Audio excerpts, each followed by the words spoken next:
Good decision. Excellent, beautiful question. Let's say you kill somebody and then you repent, you feel bad about it. As a Muslim, right? We're asking about a Muslim, right? Okay.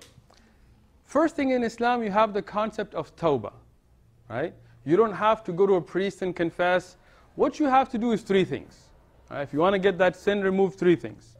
First thing, you have to realize what you did is wrong and make an intention not to do it, right? Secondly, you have to seek forgiveness from Allah.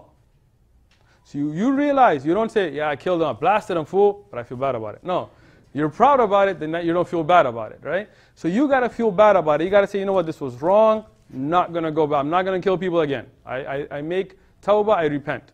Secondly, I ask Allah to forgive me.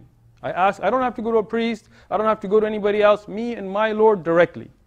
And third, that if you killed somebody, you want to go make up for that. Meaning, you can go to the family of the person you killed and say, look, I killed your family member, I'm sorry.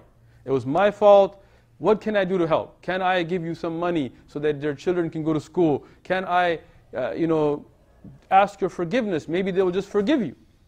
So here, this is the method of asking for forgiveness if you feel bad about what you did.